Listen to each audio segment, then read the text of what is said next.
Today, we take a look at which offensive and defensive players that could have surprisingly a big year this fall for the Panthers. Now, the Panthers' offense and defense, as we all know, is very young, but they are a very talented unit. There are several players on both sides of the ball here who have established themselves as solid and productive players. However, there are a few that could be on the cusp of having a breakout season in 2021.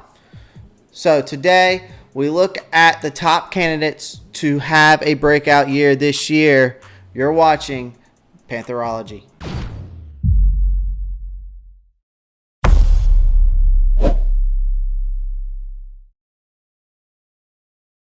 What is going on, guys? Back at it again with yet another edition of Pantherology. It's your boy, Ropp, and as I said in the intro, we are going to dive into and dissect the Carolina Panthers breakout players for the 2021 season.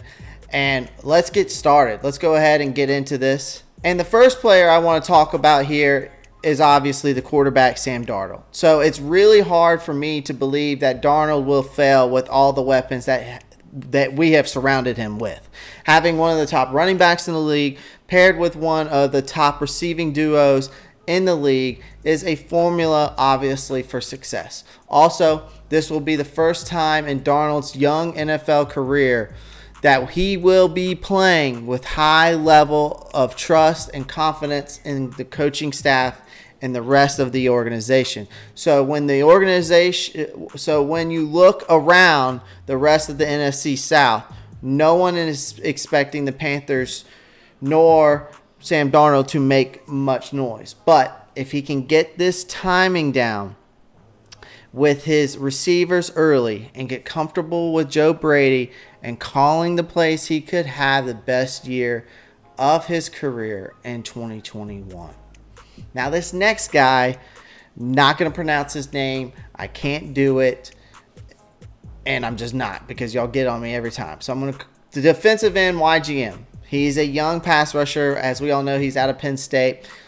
He was injured last season in 2020, and although he was still able to play in 12 games, it held him back from playing at the level of everyone knows he's actually capable of playing.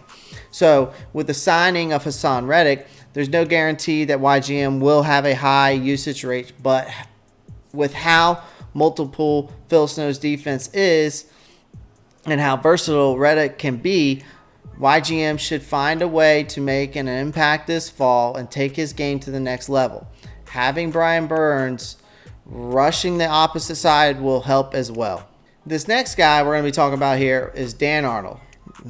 Got the tight end that we got out of the Arizona Cardinals. Now, out of seemingly nowhere, Arnold became a very important piece of the Arizona Cardinals passing game in 2020.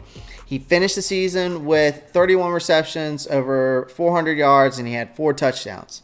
Now, a year ago for the Panthers, it was the trio of DJ Moore, Robbie Anderson, and Curtis Samuel, as we all know, that made most of the production in the passing game duo to the lack of success from the tight ends.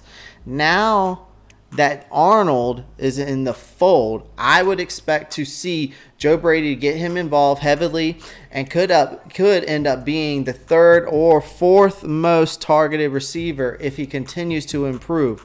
A 600, 700-yard season is not out of reach for Dan Arnold here. Next guy I want to talk about here is a linebacker, Jermaine Carter Jr. All right, Jermaine Carter Jr. has never been given a consistent playing time, but has shown flashes of what he can do when the opportunity is given to him. So toward the end of the season, he found himself getting more playing time and did some really good things. So given that he has expanded his role in 2021, he should have one of the biggest leaps in production of anyone on this defensive side of the ball. My next player, I know y'all are going to be like, what? But offensive guard, Pat Affline. I know this isn't a flashy pick by any means, okay? But I wanted to show some love to the offensive line instead of adding another skill position player. Now, Athline has been good. As many thought he would be coming out of Ohio State just a few years ago. So getting to work with Pat Meyer will be good for him and may be the guy to help him iron out all of his pass protection issues. He's also able to play both guard and center, so he gives Carolina some additional value with his flexibility. Now, last but definitely not least, the dog himself, cornerback J.C. Horn. All right. Now, although he is a rookie, okay, and hasn't played it down in the NFL, my heart and my gut has a feeling that J.C. Horn will explode onto the scene similar to what Jeremy Chin did last season.